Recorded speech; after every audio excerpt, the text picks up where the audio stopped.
And welcome back to our weekly Icarus patch notes. I'm here with Karel, so I'm gonna hop over to Discord. Hey my man, how you doing? Doing right yourself? Not bad, not bad. It's Friday again, so Icarus time. Indeed, but first we'll have some patch notes. Oh yeah. So we're week 198. We're getting some server and host improvements. And we have fixed some performance bugs affecting performance for the host machine in multiplayer games. So either in P2P session the player who is hosting, or in dedicated server it's the dedicated server itself. So let's see what they have.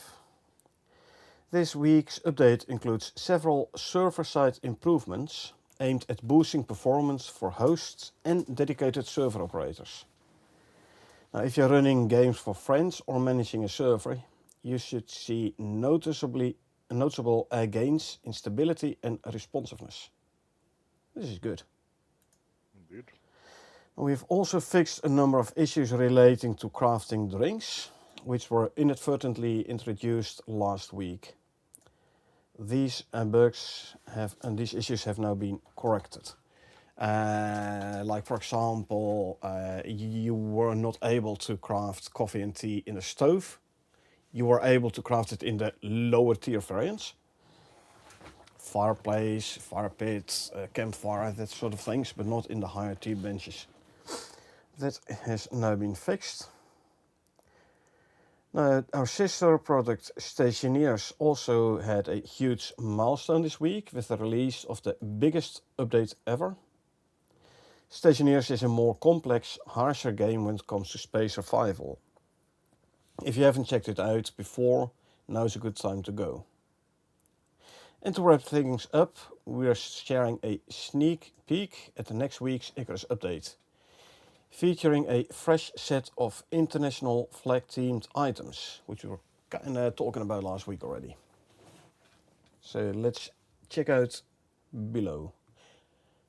Couple of notable improvements. Recipes using resources can now pull from multiple containers for each crafted item, rather than just a single one. For example, 2 bottles of milk with 500 milliliters each can now craft 1 cream, which requires 1000 milliliter, 1 liter. Before, it was like, yeah, sorry, you don't have a container with the required amount, a single container with the required amount, even though you had a lot of containers which like had almost the required amount. Before you could not craft, now you can. This is going to be a nice one.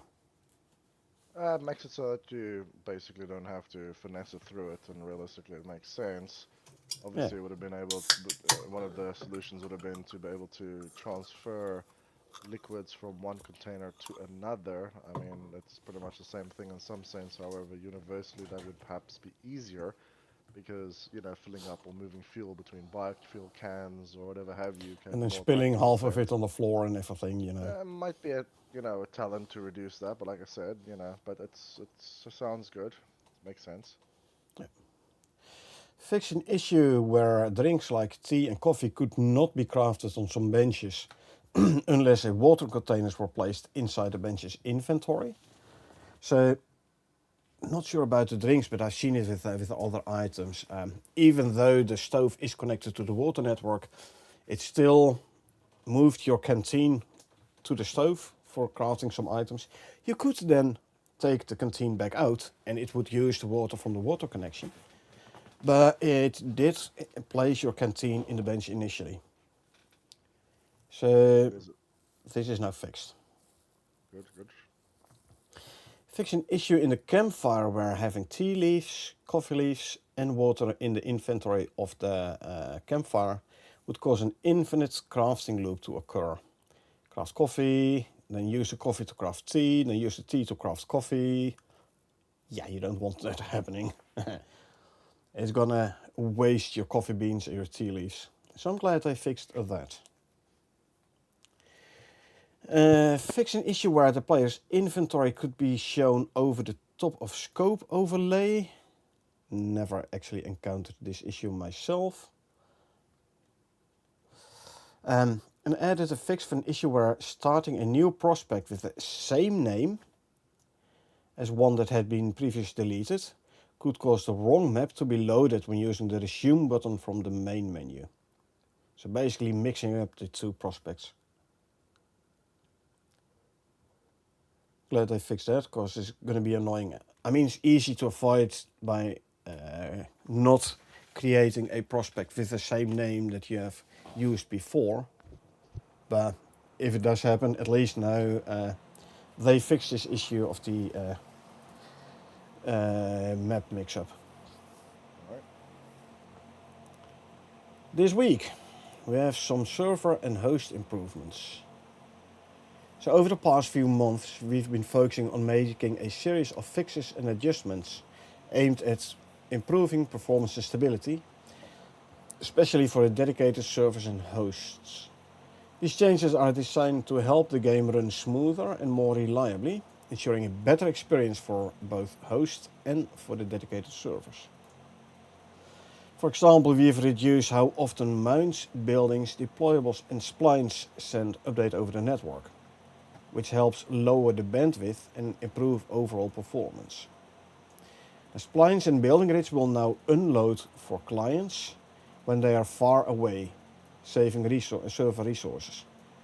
It doesn't stay in memory no more if there's no one around, basically. That is gonna that's indeed gonna save up, or gonna free up some server memory, especially if you have like larger bases. Yep. Moving your cursors over interactable objects now no longer floods the server with updates, cutting down unnecessary network traffic.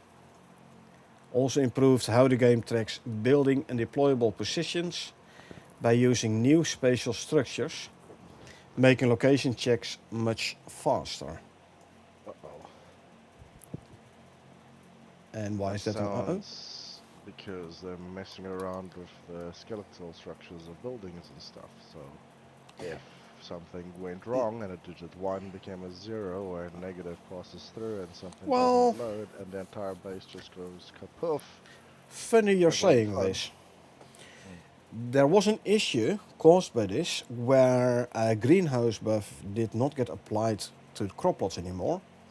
And if you, for example, were growing stuff in the Arctic, your plants would die. Yeah. There was a hotfix for this. Hotfix has been released already, so yeah. Well, it's a large mechanic, so it is basically a high risk as such. Yeah. But like I said, hotfix has been applied and has been released already for this. And crop plots now correctly give you the greenhouse, the glass around the crop plots, I should say, now correctly give the greenhouse buff on the crop plots again. And plants in the Arctic no longer die instantly. Good. Now, updates for crop plots and freezers are now spread out across different frames, instead of all happening at once. So this is gonna prevent the mini hiccups. Yep. This is you don't wanna easing. be doing. Yeah, this is easing the load on the system. Yeah.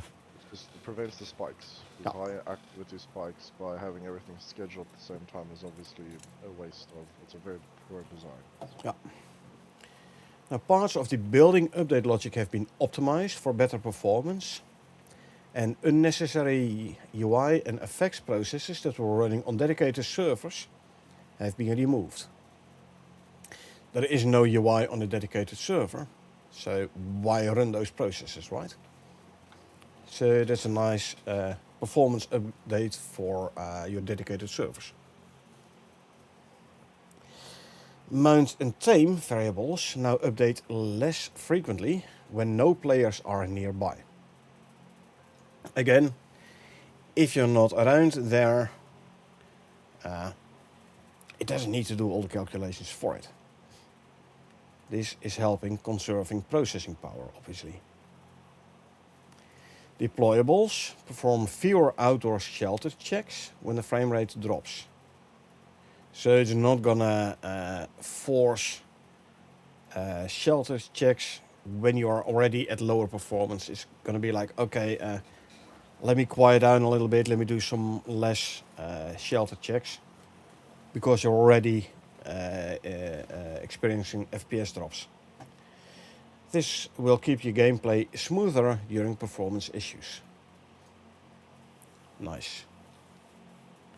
Finally, spine placement is now client controlled, resulting in a smoother building experience, especially on servers with higher ping or lower FPS. Splines, the pucks in the power and water networks. Oh, Let us hope this is gonna resolve the issue where if you remove a section of cable, the next section loses the puck and you can't remove the next section. You have to click on the next spline to remove the second part, which would end up in the third part missing a spline. So you had to click the spline between 3 and 4 to remove the third one, resulting in the section number 4 missing a spline, etc. Basically having to redo your entire power network or water. well, problem also with that is that there's another change which is also affecting because, well, like a high risk because, yeah, what happens if you log in and your entire electrical network is now discoupled somewhere because something didn't load correctly, didn't register correctly originally, so True. it's also a bit of a risk. True. We shall see. Yeah. Now, if you encounter any issues that arise from these changes, please let us know. You can do so on the Icarus Discord. However, that one is mainly for the players by the players, or put it in feature upvote, because that one is actively being kept an eye on by the devs. Big thank you for everyone on Discord that has been helping us test this over the last few weeks. Your feedback has been invaluable. And yes, I've kept an eye on Discord, and indeed, quite a few issues were noticed on the experimental branch already and fixed before this all went into production. Now, next week, international flags. Next week we're introducing a big set of international flag symbols, which players will be able to craft and place around their base. The full list includes over 25 different flags, which can be placed in 3 different ways each. And as you can see, this will be like national flags. I do hope the Dutch flag is among them, though. Otherwise, I'm going to be slightly disappointed. Well, you could just turn a couple of flags sideways, or just squint, and then boom, Dutch flag. I mean, Dutch flag has been a model for a lot of flags, actually. Yeah, but that's my point. It's there.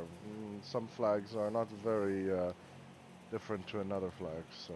Yeah, but like the Dutch flag actually has been a model for quite a few flags. So basically, it's a root of quite a few other flags. So if the Dutch one isn't there, I'm going to be disappointed. But we will see. I mean, the South African flag is basically a variant on the Dutch one, after all. It was originally a Dutch flag to begin with, but yeah. Exactly. The Stationeers has got the biggest update ever.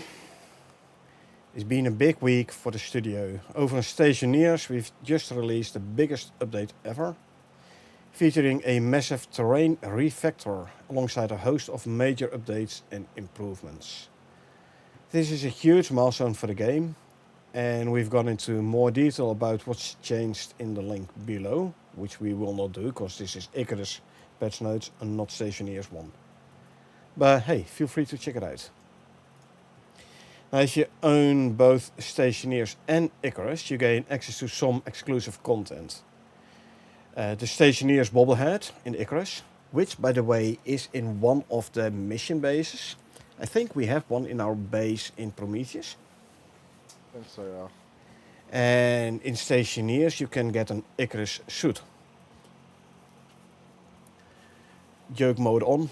Keep in mind, you might encounter the black lung when you walk in caves in the Icarus suit in Stationeers. And joke mode. Now your support makes these updates possible. If you want to support the devs, feel free to buy one of the games or one of the DLCs. Now you go into the changelog, new content. Everything is basically being talked about already. Lowered network replication frequency for mounts, buildings, deployables and splines. The moving cursor when hovering over an interactable no longer floods the server with updates. Yep. Building and deployable references have been added to 2 new octaries, making positional queries much cheaper. So better performance. Yep. Splines and building grids are no longer always network relevant. They will now unload for clients when far enough away, which is like over 1,000 meters away. Crop plots and freezers will no longer all update on the same frame, so spreading it out, lowering the overall load, no longer like peak loads. Yep. Nativized sections of the building tick logic. Numerous sections of the UI FX logic has been removed.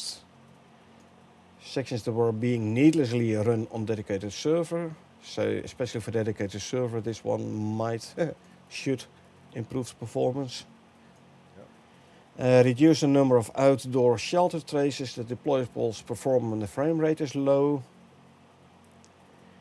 Several mount and tame variables now update more slowly if there aren't any nearby players. And spline placement now client authoritative, giving a much smoother experience on servers with bad FPS or ping. Now, dedicated server is always running like 30 FPS or so, or 60 FPS, the same number all the time. I have no idea how to interpret that number, but it felt smooth enough. Fixes. Fix a blueprint non-warning related to G-slot items. Okay, let's see. This one already talked about. Fixed eyebrows and eyelashes passing through the helmet glass. Yeah. So if you have big eyebrows, it no longer will stick out through the glass. How big were those eyebrows? I don't think the glass is that close to a person's face. I know, right? So. Someone with eyelashes of like, I don't know, 10, 12 inch. Good luck blinking, but You're wiping the inside of your glass, you know, it's a built-in fog fog removal, yeah. Fix angle for the horse mounts, which your horse mounts use to determine rear kick attack. This was slightly different worded on experimental branch. Like there were instances where the enemy was in front and the horse was kicking back. So yeah, that didn't do nothing. So I fixed that. Fix a race condition in the aura manager when players leave dedicated server, which could result in crashes. Auras as in, you know how, for example, the black wolf, the snow wolf, when tamed, has this talent where it gives you hypothermia resistance. Yep. Moa has the one with like the speed up everything in his aura, etc. Yep. So that's the aura manager. Fix a tea, coffee, ping pong. Talked about that one. Recipes now pull liquids from multiple containers, we've talked about. Fix some issues where water containers with existing alterations were incorrectly accepted as input for new items. Does have to do with the tea, coffee, ping pong. Because like there's the tea is water with an alteration tea. Yet it was used as an input for coffee, which made water with alteration coffee, which was inadvertently accepted as an input for the tea, etc., etc. The fixed issue where drinks could not be crafted on a bench if water containers weren't placed. Talked about that one. Removes old replication graph policy causing validation error. Well, thanks for fixing that. Then we go to the future content. Let's quickly go through these here, see if there's anything new and of or interesting to talk about. Mm. Let's see. Scopes. So solution for scope and auto aim enabled. So that's interesting because we don't really have a scope at the moment in the game. We do. Not on the hunting rifle. We have the scope attachments, but it doesn't really act as a sniper scope. I don't know what Well, the it kind of 50 cal does. is. Like the right mouse It button does a does zoom. zoom and does Yes, but give that's you not a the scope. round scope view. Yeah, but it's not a scope. A scope is a scope, and just a slightly more zoomed ion sights is a slightly more zoomed ion sights. I don't know what this. No, but The it Scorpion. also gave like the rounded view. The same with the I'll, 50 cal. I'll double check it. I haven't seen anything like that because I know that if you fit that attachment to the hunting rifle, the only thing it does is just zoom a little bit further. That's it. But I might be wrong. But So okay, I'll well, double check it we again. will see. Yeah. Fix changes to scope behavior broke opening inventory. So have your 50 cal in hand, open your inventory, then right click to zoom in your. I think that's an issue. Was causing it was zooming whilst you had your inventory open or something like that. Yep. Could be like something to that effect. Yeah. So giant cockroach idols. So yet again, working more on more different creatures still. Yet again, when the scope is being used to the toggle aim to prevent inventory showing up or Yeah. out. Slinker is being mentioned again. Next item button does not work for tag-based crafting recipes. There's not concrete item or resource input. Yeah. Okay. And then there's this split out pack hunting behaviors. Bat dogs. Yeah, those are the ones in Prometheus. The bad Oh, the orca. bat dogs. Oh, yeah, yeah, of course. I was like, bat dogs? What the heck is a bat dog? But obviously, yes, The one with the red what are eyes and the yeah, ugly what are they face. called? Drucks. Drax. Yeah, yeah. So those are definitely bat dogs. I didn't know that.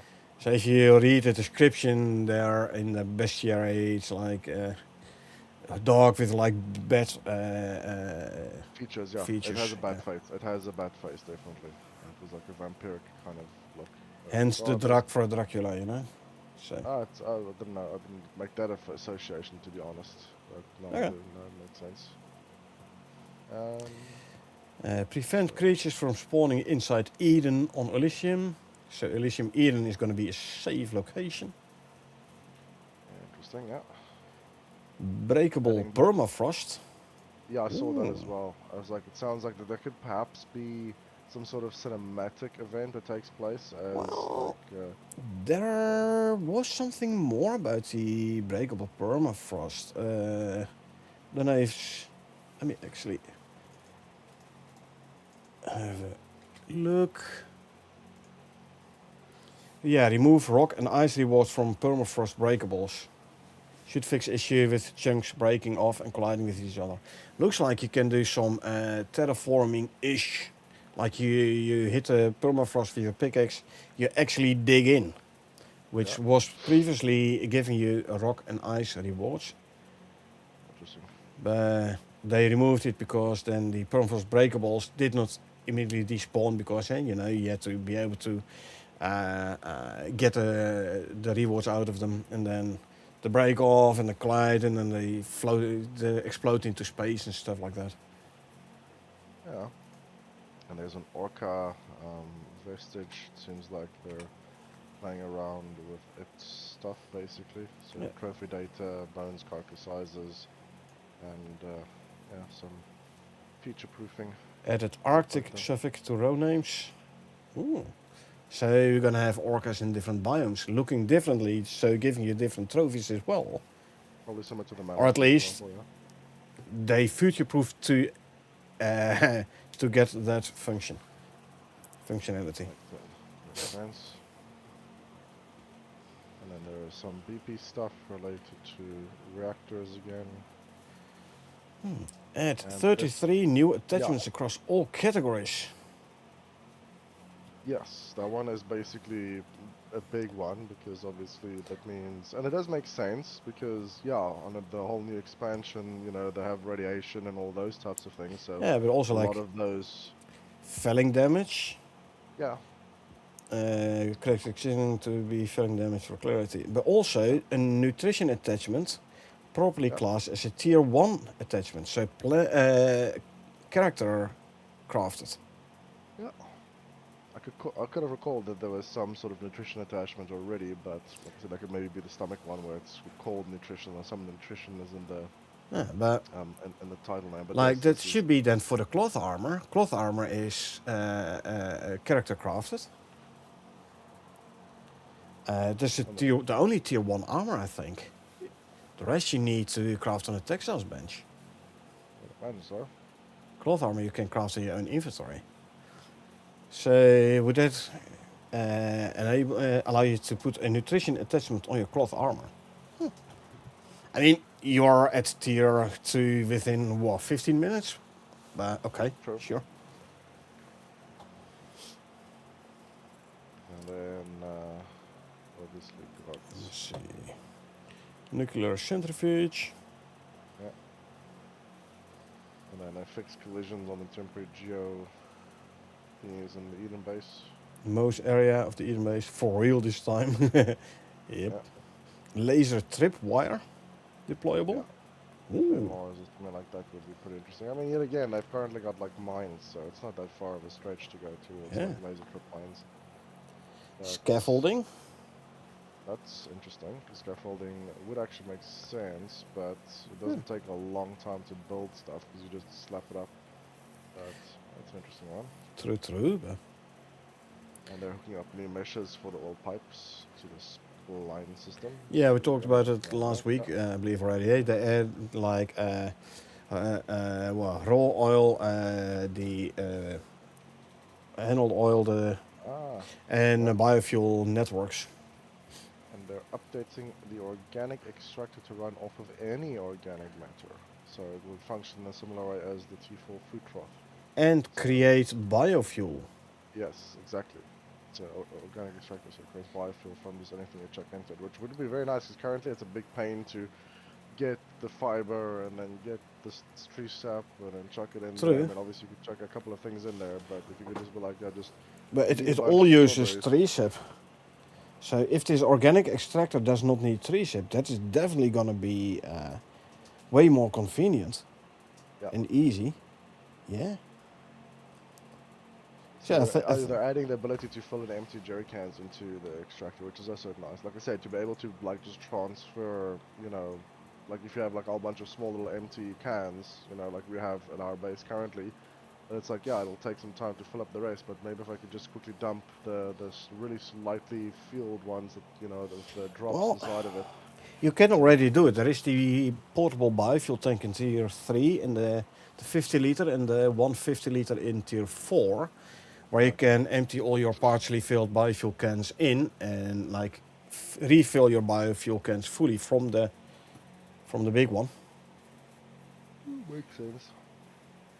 So they reduce half the vision of the orca. So again, orca doesn't indicate that it's going to be a very perceptive animal, but so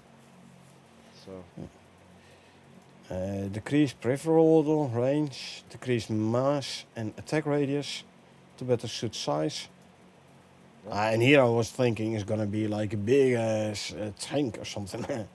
Add oh, projectile damage resistance, so yeah, it is gonna be armored. yeah, Okay, Bounder Deer is, I think, the first time we hear that one. yeah, correct, yeah. So it's probably just the antelope name that they've bestowed upon the actual not aggressive animals that will become part of our mainstream diet on the new location. Possible, I don't know. So Adjustment to Giant Roach attack audio to make it feel a bit more intense with a higher shriek. Ooh, yeah. hehe. And they're adding the unique cockroach footsteps events and audios, I'm assuming, because it's like the scattering sound, because, yeah, cockroaches are cockroaches, but they're also adding some orca footsteps adjustments, basically. So I'll probably, I'm because trying to find those. It's just slightly below the animations of the roach thingy. So, and there's another mentioning of the reaver. Oh, here, a foliage deduper tool. What the heck is a foliage deduper tool? Well, they were obviously mentioning that maybe some of these spawns are like overlapping, but deduplicating, but then foliage. Foliage. So why would we want to make something to reduce the amount of foliage? It I doesn't know. make sense. I know. So maybe Unless there is going to be a lot of very dense foliage in yeah, Elysium that is gonna like over swamp your base. impede Yeah, your yeah, movements. I don't know. yeah. Could be. You know, that would be also pretty cool. So you have to build this thing to sort of keep it under you know, a little bit of control. Yeah. Um, Some spoke reaver behaviors. Yeah. so yeah. Let's see. Uranium converter. Adding giant roach attack vocals. So they're adding a there's add duplicate row detection for interactables. So adding a duplicate row detection. I'm assuming that's just like maybe there's like an issue in the system in the backends where something is creating multiple entries, and that is Yeah. definitely not a good thing. Yeah, because So, they don't know which road it's going to point to. yeah, Or you're maybe. trying to fix something, but it's pointing to another row. Yeah. Yeah, so maybe they're just sort of from that triggering end to then clean it up or something like that. We'll see. But that's like a backend thing. Yep. See, natural oil refiner, crude oil generator, crude oil refiner. So you can run a generator on crude oil, but I thought there was also one for like the refined oil. Well, maybe uses less resources.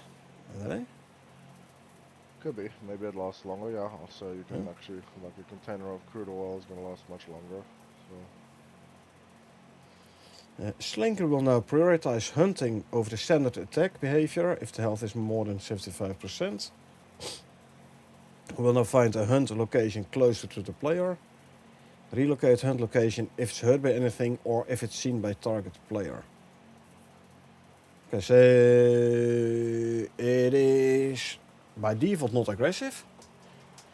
Because like it's like doing some hunting, whatever, food gathering, and then it sees you like a chamois or a deer, so it runs away and then it's gonna graze somewhere else. However, if the health goes below 75%, it switches over to attack mode. This is makes how, sense. how I read things. This will Makes be the sense. first animal with this behavior, though. Yeah, I mean, yeah. Technically, horses, are, what's that called? Freaking Tyrannus. agitating tyrannuses Yeah. are just aggressive straight off the bat, Yeah. so even though they weren't supposed to be. And maybe, like I said, even if you shoot the moas, they're also just immediately off the aggression in the bat. So Even if you realistically, don't those, shoot them and they see you, they come and attack you. yeah, that's the thing. So I'm thinking theoretically they should have actually been the ones that sort of ran away first and then had the similar behavior. But maybe, yeah, they're trying this out to see if it changes the atmosphere. Yeah. I mean, it will be a nice change, though. Like I said, it's going to be the Yeah, first animal with this behavior.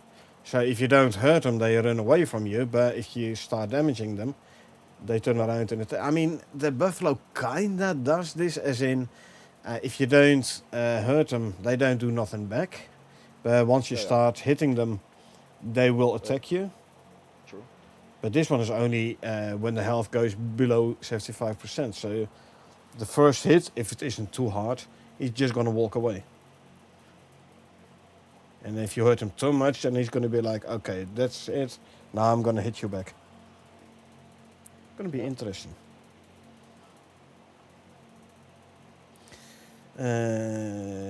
Updated the flightless and the flying tank carcasses. So definitely two variants.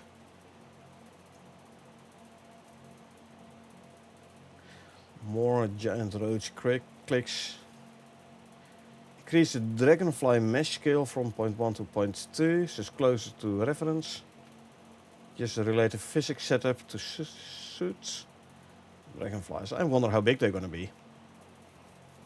They can be pretty big. I mean, you're talking about giant cockroaches. So Yeah. realistically, I think it'll be a very insect Insect sort of, heavy environment. Yeah, exactly. So I wouldn't be surprised if it would be quite a bit of big bugs.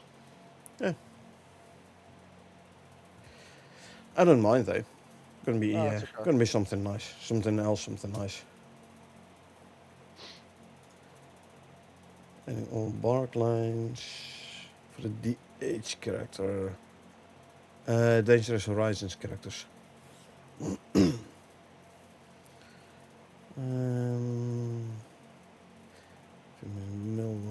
Missing materials. Improvements to the Reaver behavior. Gave Reaver 15% projectile damage resistance and increased health. Yep. So melee attacks it is. Yeah. Fix an issue where the Reaver's dive attack wasn't doing damage. Is the Reaver gonna be flying? Yeah, I think Pterodactyl. So. Told me it. Yeah, basically like a pterodactyl would make sense actually. Yeah. But on the other side, improvements to its behavior, burrowed state management. Maybe it's a ring pterodactyl. Yeah. So it's buried in the ground, and if you get close, all of a sudden it pops up jumps up from the ground and swoops in from above and hits you on the head. Sort of like an Arctic Vesper, because their nests on the ground. I imagine their nest being under the ground. Oh, that's burrowed. So you're walking along, suddenly you get attacked by this hornet nest of these things, and they kind of dive in, like Vespers. That could also be a yeah, but you can't see the nest if they're burrowed. That's going to be interesting. Hey, yeah, nice. You have to be on your toes all the time. Yeah. So cool. Dangerous area to begin with. So nice. It's going to be very nice. Yeah, and that's about it for the patch notes, I'd say. Yep, indeed. So we're gonna take like 15-minute break, and then come back for some gameplay. Gonna be sticks. Gonna continue our sticks great hunt. Yep. So I'm gonna mute out for a second. I'm gonna do end of stream. So these were the patch notes for this week. Like I said, we're gonna take a 15-minute break, so I can go out for a smoke and such, and prepare the next stream. And then we will be back with the subsequent gameplay, which we will be playing in our Styx open world, where we will continue the Garganton campaign. So I hope you folks enjoyed watching us go through the patch notes. We do this every week, so if you enjoyed it, you know when to come back, or just do it the easy way and hit that follow button so you get notified next time I stream. Or if you watch this on YouTube and you want to get notified next time I upload something, feel free to hit the subscribe button. Other than that, thanks for being here.